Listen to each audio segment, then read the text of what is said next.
भगवान वीरो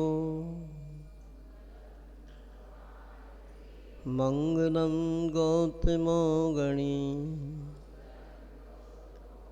मंगलम कुंद कुंदाद्यो जैन धर्मोस्तु मंगलम सर्वमंगलमांगल्यम सर्वकल्याणकारिकं प्रधानं सर्वधर्माणां जैनं जयतु शासनम् तुभ्यं नमस्ते भुवनार्तिहराय नाथ तुभ्यं नमः क्षितितलामलभूषणाय तुभ्यं नमस्ते जगतः परमेश्वराय तुभ्यं नमो जिने भवोददिशो। बोले केवल कमलापति देवालय खिलाड़ श्री आदिनाथ भगवान की। श्री आदिनाथ भगवान के जन्म कल्याणक महामहोत्सव की। चैतन्य चमत्कारी अस्यकारी चिंतामणि श्री पार्श्वनाथ भगवान की जय हो। चार्य चक्रवर्ती आचार्य प्रवर श्री शांति सागर जी महाराज की। गुरुनाम गुरु आचार्य गुरु ज्ञान सागर जी महाराज की जय हो। संत श्रोमणी आचार्य गुरु विद्यासागर जी महाराज की जय हो। परम पूज्य आचार्य प्रवर श्री समय सागर जी महाराज की जय हो। पूज्य निर्यापक श्रमण मुनि श्री वीर सागर जी महाराज की जय। मुनि श्री विशाल सागर जी महाराज की जय। परम पूज्य धवल सागर जी महाराज की समस्त मुनि संघ की। चैत्र बदी नौमी दिना जन्म्या श्री भगवान सुरपति उत्सव अति करा मैं पूजो धरि ध्यान। इस श्री आदिनाथ भगवान की पूजन में जब जन्म कल्याणक का अर्घ चढ़ाते हैं ये पंक्तियां आती हैं। आप लोगों ने की पूजन आज? किस किसने की श्री आदिनाथ भगवान की पूजन? देखो, अरे भगवान का जब जन्म होता है तो सौदरमिंद का आसन कंपायमान हो जाता है। चारों निकाय के देवों के यहाँ अलग अलग, किसी के यहाँ सिंहनाद होता है, किसी के यहाँ घंटा बजता है, किसी के यहाँ झालर बजती है। सभी चारों निकाय के देवों के आसन कंपायमान हो जाते हैं और बड़े उत्सव के साथ सौधर्म इंद्र जैसे ही मालूम पड़ता है कि भगवान का जन्म हो गया, वह पूरे स्वर्ग में डिंडोरी पिटवाता है और 7 प्रकार की सेना के साथ स्वयं ऐरावत हाथी पर बैठ करके, कितना बड़ा होता है ऐरावत हाथी। जब भगवान का जन्म होता है, उनका जन्म कल्याणक के मनाने के लिए सौधर्मिंद्र कहते 1 लाख योजन का हाथी होता है और उस हाथी की 32 सूंड होती हैं और उस 32 सूंडों में 32 दांत होते हैं और एक एक दांत पर क्या होता है? तालाब बना होता है। तालाब में यानी सरोवर में कमल के ऊपर 32 देवियां नृत्य कर रही होती हैं। ऐसे बड़े जलसे के साथ सौधर्मिंद्र भगवान का जन्म कल्याणक मनाने के लिए आता है और अप्सराएं हैं, देवियां हैं, तरह तरह के वाद्य हैं, संगीत हैं, अनेक प्रकार के महोत्सव के साथ उन भगवान का जन्म महोत्सव मनाने के लिए आता है। श्री आदिनाथ भगवान का महोत्सव सबसे पहले मनाया गया। भगवान महावीर स्वामी का महोत्सव तो बाद में आया, किंतु अपन सब लोग कृतज्ञ लोग हैं जिन्होंने मार्ग दिया, जिन्होंने सर्वप्रथम इस मोक्ष मार्ग को बताया, जो प्रथम तीर्थंकर बने, उनका नहीं मनाते अपन जयंती। अपन स्वार्थी लोग हैं। नमोकार मंत्र में भी किसको नमस्कार सबसे पहले करते हैं अपन? किसको करते हैं बोलो? नमो अरिहंताण। वो बड़े कौन हैं? सिद्ध प्रभु हैं। किंतु वह अरिहंती जो होते हैं, हमें मार्ग बताते हैं, वही उपदेश देते हैं, इसलिए हम उन्हीं की जय जयकार करते हैं। ये तो अपना स्वार्थ हो गया। किंतु कुछ लोगों को ये भ्रम ही है ना। और दुनिया के लोगों को, शायद जैन लोगों को भी, जिनको कोई स्वाध्याय नहीं है, कोई ज़्यादा धर्म का इंटरेस्ट नहीं है, ऐसे बहुत सारे लोगों को भ्रम हो सकता है, बहुत सारे लोगों की धारणा हो सकती है कि ये जो जैन धर्म है ना, पुस्तकों में तो ऐसे ही लिखा है। जैन धर्म के प्रवर्तक कौन है? भगवान महावीर स्वामी। पुस्तकों में हमने ऐसे पढ़ा है। जैन धर्म के प्रवर्तक नहीं है भगवान महावीर स्वामी, वह भी जैन धर्म के शरणागत हैं। उन्होंने भी जिन शासन की शरण ली है। ये जिन शासन तो अनादि आनिधन है। ये वर्तमान में जो 24वीं हुई है, उस 24वीं के प्रथम तीर्थंकर श्री आदिनाथ भगवान हैं। इससे पहले भी अनंतों 24वीं हुई हैं। और ये जिन शासन अनादि आनिधन हैं, अनादिकाल से है, वो अनादिकाल तक आगे भी ऐसी 24वीं होती रहेंगी। तो आज सभी लोग यहाँ पर आप एकत्रित हुए हैं, धाराशिव वाले, बड़ी कृपा की आपने, जो सब यहाँ पर भगवान का महोत्सव मनाने के लिए आए हैं।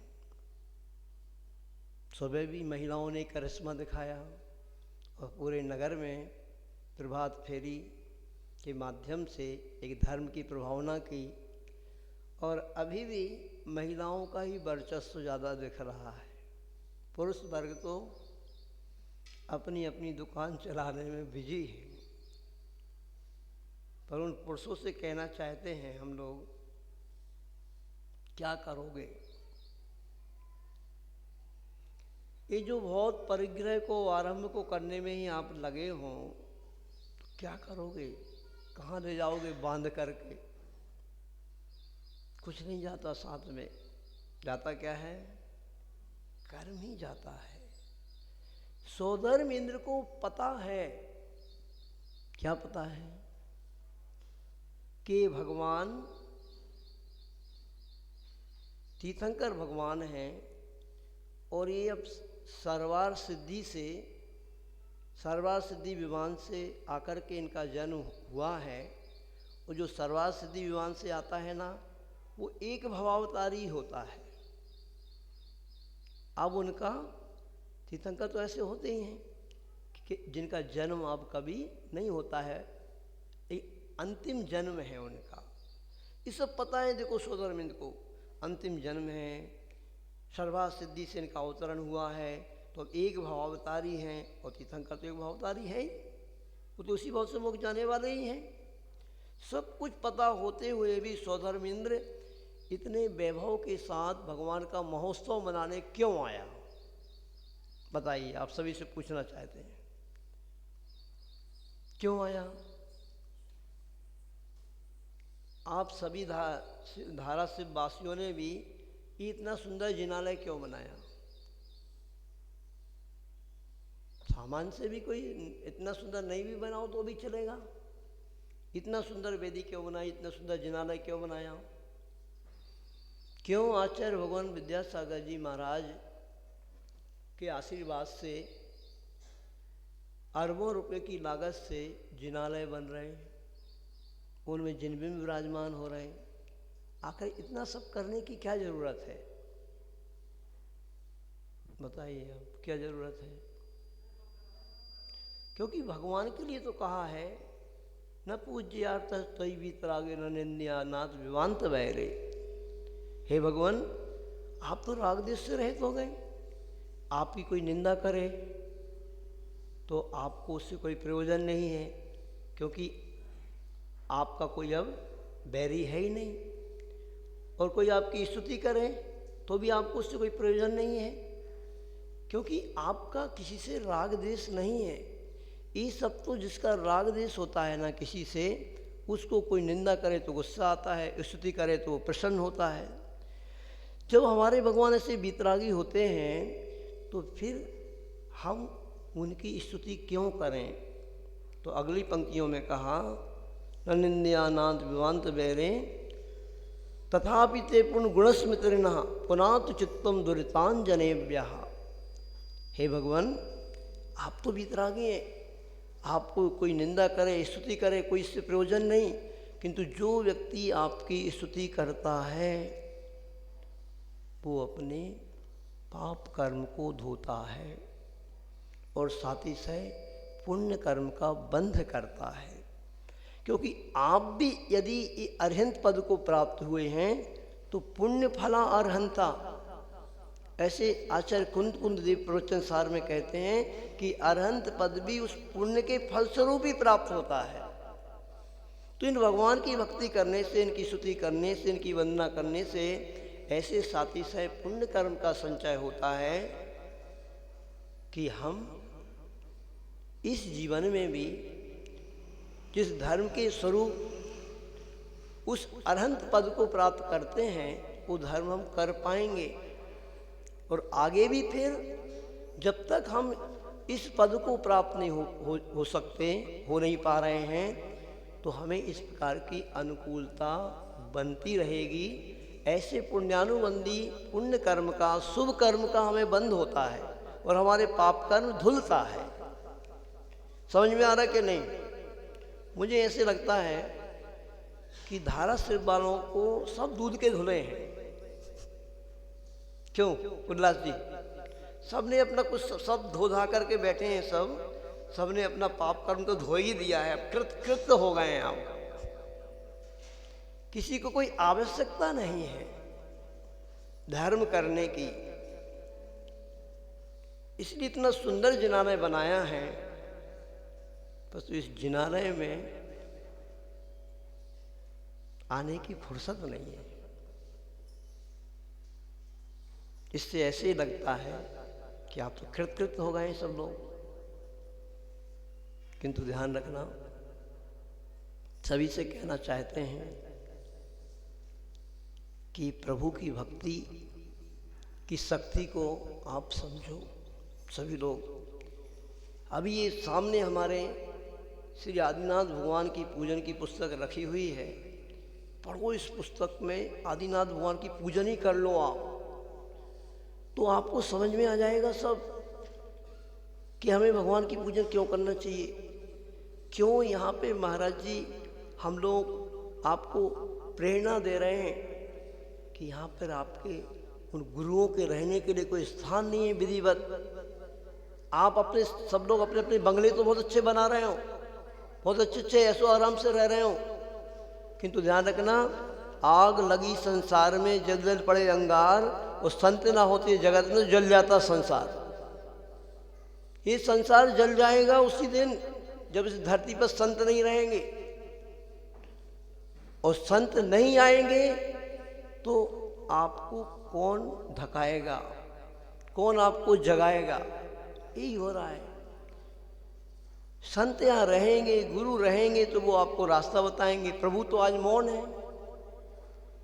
बहुत अच्छा सुनने में आया है कि महाराज जी परम पूज्य निर्यापक्ष मुंशी वीर सागर जी महाराज की प्रेरणा को पाकर के, समस्त संघ की प्रेरणा को पाकर के इतिहास अब धारासुर में रचने वाला है।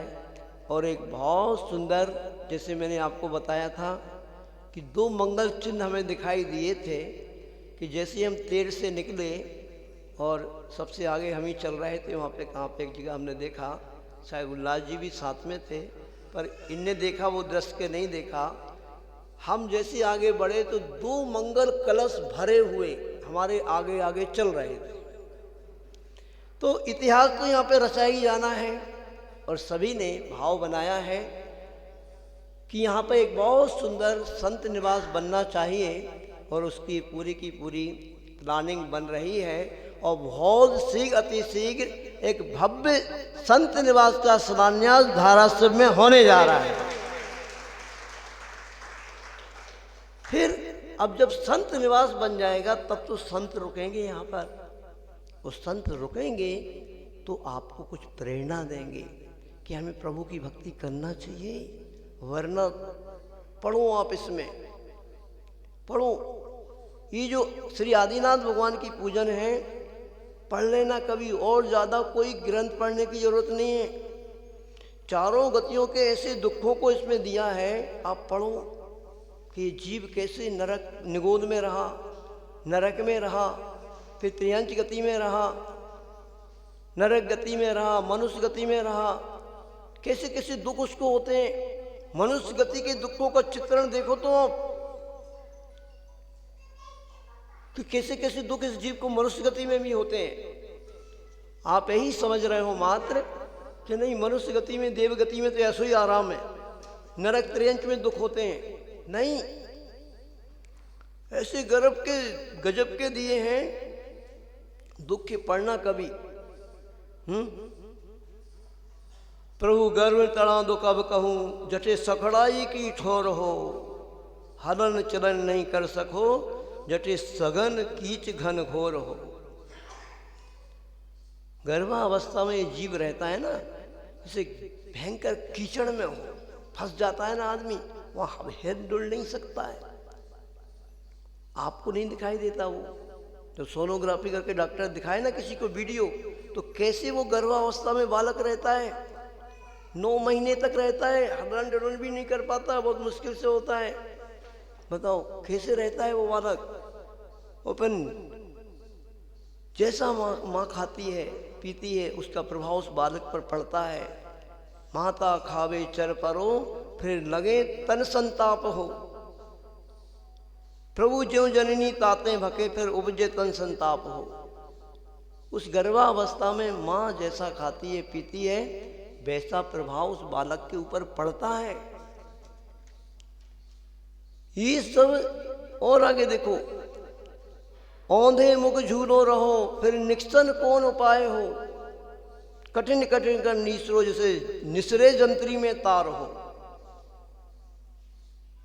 अब आज वर्तमान में है ना, इस प्रक्रिया से जन्म ही बंद हो गया। अब ये पूजन के जो भाव है ना वो अभी सुविधा हो गई, इसलिए थोड़ा सा इस कष्ट का अनुभव नहीं है। जो आज जन्म होने लगा है ना वो अलग प्रकार से होने लगा, पर जो नेचुरल डिलीवरी होती है उसके भाव लिखे, जैसे वो जंतरी का तार हो, उसको तार को खींचा जाता है, ऐसे कभी कभी बच्चे को खींचना भी पड़ता है, बहुत मुश्किल से उसका जन्म होता है। अब बताइए कोई व्यक्ति कहीं फंसाओ और उसको निकालोगे खींचोगे तो कितना कष्ट होता है उसको, तो बड़ा मुश्किल होता है इस जन्म मरण के दुखों को सहन करना, इन चारों गतियों के दुखों को सहन करना। और उन तीर्थंकर भगवान ने ऐसा वह कर्म बांध लिया, ऐसी उस तीर्थंकर की प्रकृति को बांध लिया कि उनका जन्म होते ही तीनों लोकों में क्षोभ उत्पन्न हो जाता है। चारों निकाय के देवी देवता आकर के उनका जन्म उत्सव मनाते हैं। भगवान का ये जन्म अब आखिरी जन्म है, ये चारों गतियों में उनका अब जन्म मरण नहीं होगा। ऐसा अवसर उन भगवान का जन्म महोत्सव मनाने वाले हम और आप सभी प्राप्त कर सकते हैं इनकी भक्ति करके। ये वो सोदरमिंद्र समझ रहा है, इसलिए वो सोदरमिंद्र इतने बड़े महोत्सव के साथ आता है। ऐसे तीर्थंकर भगवान की महिमा होती है, जैसे सुबह आपको बताया था। आज तो महिलाएं प्रभात फेरी में थे, इसलिए अभिषेक में इतने उपस्थित थे यहाँ पे।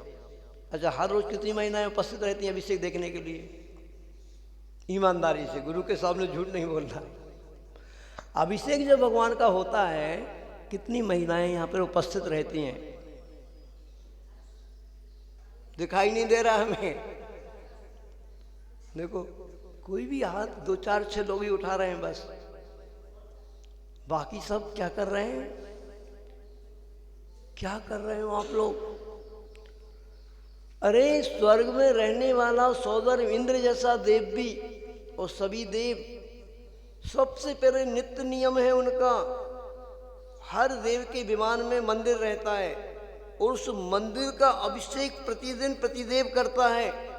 एक कानून है वहाँ का।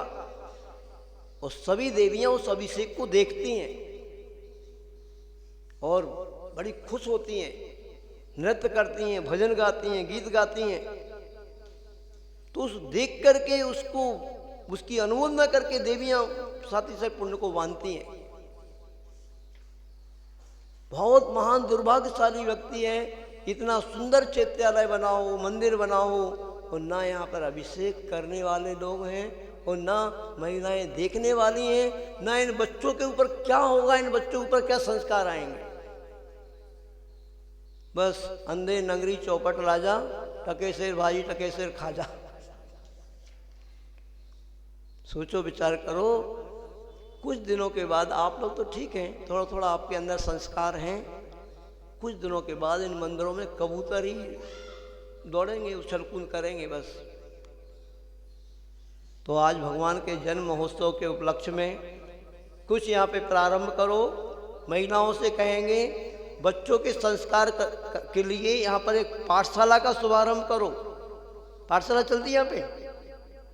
कोई महिलाएं आप लोगों में से ऐसी नहीं हैं, एक दो महिलाएं कि जो बच्चों को पाठशाला यहाँ पे प्रारंभ हो, उसमें संस्कार देने लगे। अज्जियाँ नहीं, अज्जियाँ तो संरक्षक रहेंगी, हमें बहुएं चाहिए कि बहुएं पाठशाला पढ़ाएं, कोई एक दो। तो आपके ध्यान रखना, आप किस नगर में इन बच्चों के अंदर थोड़ा बहुत संस्कार आप दे दोगे तो 50 वर्ष तक ये जीवित धर्म और हो जाएगा, नहीं तो कुछ नहीं होने वाला। तो आज इस जन्म महोत्सव पर है, आप महिलाओं का मन है कि यहाँ पे पाठशाला चलना चाहिए, कुछ महाराज बच्चों के अंदर भी धर्म के संस्कार आना चाहिए, है महिलाओं का किसी का मन? कौन कौन महिलाएं चाहती कि आपके बच्चों के अंदर संस्कार आए? हाथ पर खड़े करके तो बताओ, है भी मन के? नहीं है तो कुछ महिलाएं ऐसी हैं, विचार बना लेना, एक पाठशाला यहाँ पे प्रारंभ हो जाए, क्योंकि बहुत बड़ा संतनिवास भी बनने वाला है, वो भी खाली पड़ा रहेगा। तो एक चहल पहल रहेगी, उन बच्चों के अंदर एक संस्कार आएगा, है ना। और अच्छे से सभी लोग संयोजना बनाएं और कुछ ऐसा, आज तो ठीक है अपन भगवान का ये जन्मोत्सव मिलकर के मना ही रहे हैं, और जागृति लाएं और ऐसा मन बनाएं। आचार्य कहते हैं कलऊ एकता बलम, कुछ ऐसा एकता, ऐसा संगठन आप सभी दिखाएं कि ये महाराज के चरण अभी इस धाराशिव में कुछ दिन और रुकें। है भावना के नहीं आप लोगों की कि अब एक प्रोग्राम तो हो गया, आज आदिनाथ जयंती हो गई, हो सकता है कल ही बिहार हो जाए। क्यों भाई, है सबका मन है कि महाराज जी के चरण यहाँ पे रुके? क्यों? पुरुष पर हाथ ऊपर खड़े करके तो बताओ किसका मन है? महिलाएं, अच्छा लग रहा है कि नहीं? अच्छा लग रहा हो तो देखो, हमारा तो मन है कि पूरा धारा शिव एक संगठित होकर के, संतोष जी सभी लोग ऐसी, उल्लास जी सभी ऐसी प्लानिंग बनाओ कि कुछ दिन की अखंड भक्ति यहाँ पर हो। और जैसे आपके वारसी में इतिहास रचा गया, बहुत दूर नहीं है वारसी यहाँ से, ऐसे कुछ दिन का विधान वगैरह का प्रोग्राम यहाँ पे बनाओ, जिससे महाराज जी यहाँ पे रुके और धर्म की प्रभावना धाराशिव में और अच्छी हो। तो सभी का मन होगा तो मजा आएगा। और ऐसे ही समाज संगठित होती है, जुड़ती है, कोई प्रोग्राम बनाते हैं। तो एक छोटी सी बात बता करके हम अपनी वाणी को विराम दे रहे हैं। हम लोग 2021 में आगरा में थे, ऐसे बहुत बड़ा संघ था, और किसी व्यक्ति ने किसी व्यक्ति को फोन किया होगा, अरे भाई मंदिर में ऐसा ऐसा संघ आया है। तो वो व्यक्ति पूछता है प्रोग्राम क्या है? उससे 2-4 बार पूछा, वो बोलता है प्रोग्राम क्या है? मतलब आज व्यक्ति को प्रोग्राम चाहिए। ऐसे तो हम रोज मंदिर आते हैं भाई, रोज दर्शन करते हैं, ये तो सब चलता ही रहता है। कोई नया प्रोग्राम बनाओ। तो संतोष जी कुछ प्रोग्राम बनाओ तो ये पूरा धाराशिव संगठित होगा, एकत्रित होगा और कुछ नया इतिहास और धाराशिव में रचेगा। प्रोग्राम आप बनाइए। बोले आचार्य गुरु विद्यासागर जी महाराज की, पूज्य निर्यापक मुंशी वीर सागर जी महाराज की, मुंशी विशाल सागर जी महाराज की।